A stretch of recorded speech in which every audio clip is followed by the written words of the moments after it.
Hey guys, Sam here at NA Studios. Today I'm comparing the Shure SM7B with the Aston Stealth microphone, and this is on a male vocal, this is on my vocal. I'm going to try the Aston on 3 different settings and see how it compares to the Shure.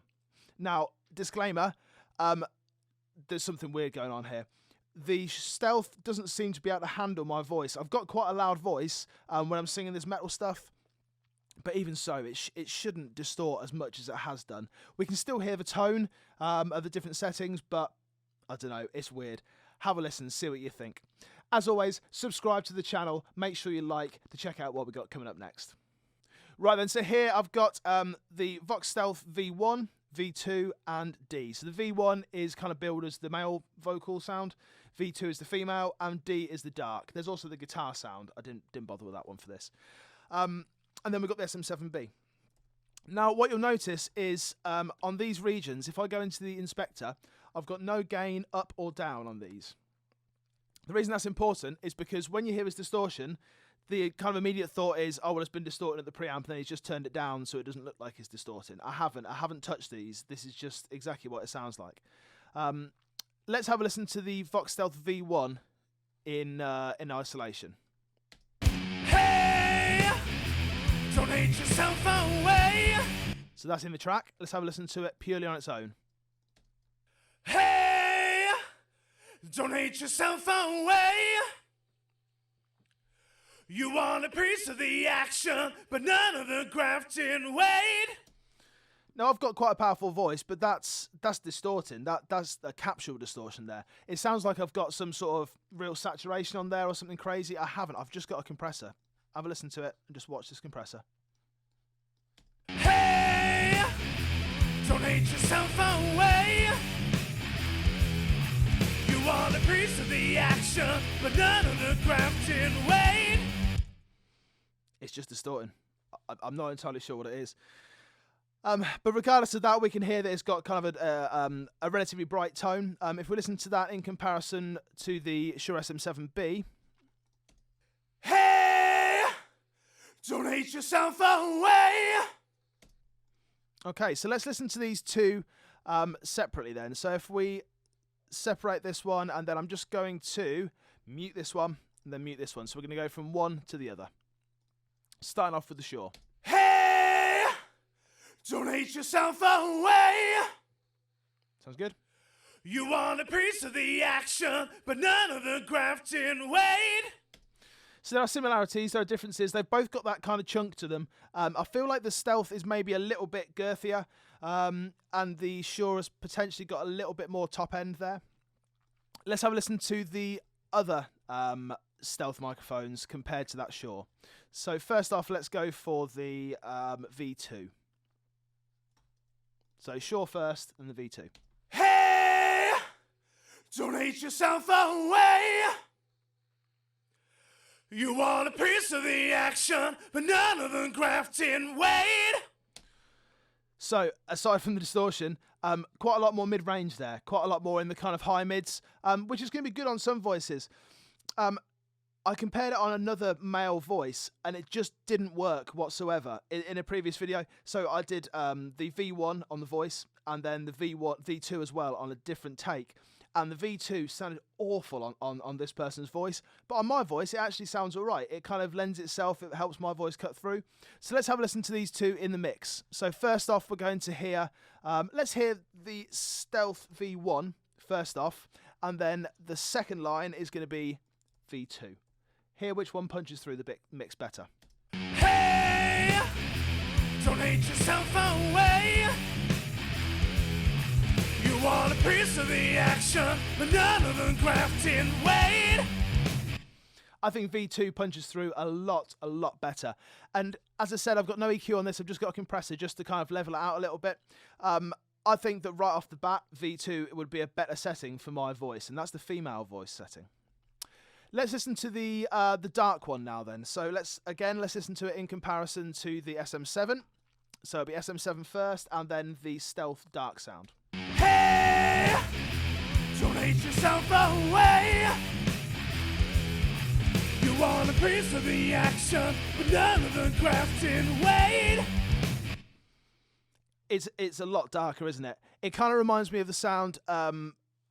Everyone's in lockdown at the moment, and at the college I teach in, students have got to wear masks while they're singing, and it sounds like some of the voices that are coming out of the PA system there. It sounds like you've got something in front of your mouth.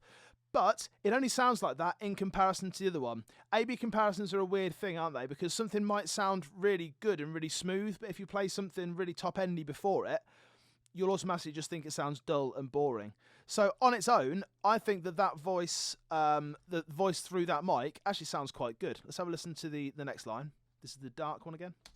Did you think you could change the only rule in the game? In comparison, this is the super mid-rangey V2 setting. You're all about getting reaction and not really crafting your way. So loads brighter, but that distortion, man, I don't know what's going on. It wasn't distorting on my preamp. It wasn't distorting on the channel or anything like that. I could only put it down to the mic. So I would say if you are going to be using this Aston Stealth for a metal vocal, while it does sound great, while there are 3 different settings there which do sound good, you're going to need to back off it. You're not going to be able to handle it in the same way as you are the SM7, because you can get right up to this SM7, right on the grill, and it's going to be absolutely fine. If you do that to the Stealth, I kind of feel like it's just going to distort. But you've got to remember that this is a completely different mic. The actual capsule is placed differently in the microphone. This one is a bit further away as standard. So if you were to open up, take the grill off the SM7, it does sit back about that far off the actual mesh. So that may be the thing. Maybe you just can't get that close to these microphones. But regardless, let's have a listen to. So we'll listen to kind of a line at a time. So we're going to start off. I'm just going to unmute all of them. We're going to start off with the V1. And then we're going to move on to the V2 for the second line. Third line is going to be V3, the D. And then the fourth line is going to be the SM7. So, first line, V1, then V2, then the D, that's the dark sound, and then the SM7 after that. Hey, don't hate yourself away. You want a piece of the action, but none of the grafting weight. Did you think you could change the only rule in the game? You're all about getting reaction, not really crafting your way. So 4 very, very different sounds there. We're now going to listen to them again just in isolation, but let's just reverse the order. You can see from the waveform, I think it's probably an account of that mid-range getting added actually out the microphone to the V2 sound. This one, you can just tell from the waveform, it's just so much blockier, so much chunkier. You can tell that it's distorted. It's almost squared off there, isn't it? Let's have a listen to these in isolation then. So this time we're going to start off with the SM7B, then the dark, then V2, and then V1. Hey, don't hate yourself away. You want a piece of the action, but none of the grafting weight. Did you think you could change the only rule in the game? You're all about getting reaction and not really crafting your way.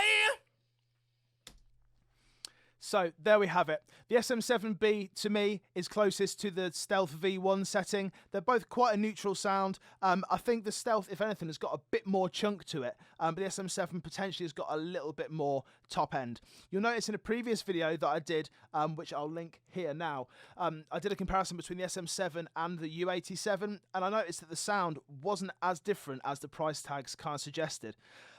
These two sounds, I would say that the differences between these two are far greater than the SM7 and the Neumann U87, which is a bit of a surprise to me. So to me then, the V1, the Stealth V1 setting is a bit chunkier than the SM7, but the SM7's got a bit more top. The dark setting is nice and fat. It will be really smooth on a vocalist who's got a very aggressive voice, who's got that kind of mid-range harshness already. The V2 to me sounds really good. I like that, especially on my voice. I think that it helps it cut through the mix, and it's already quite a dense mix as it is, so it helps it really, really push through. Which one did you like better? That's what I want to know. So did you like V1, V2, the Stealth D or the Shure SM7B sound? Leave a comment below. Make sure you subscribe to the channel to get more videos just like this, as well as Logic Pro tips, Cubase tips, mastering tips, mixing tips, the whole lot. Okay, make sure you like this video, and I'll catch you next time. Thanks a lot. Take care.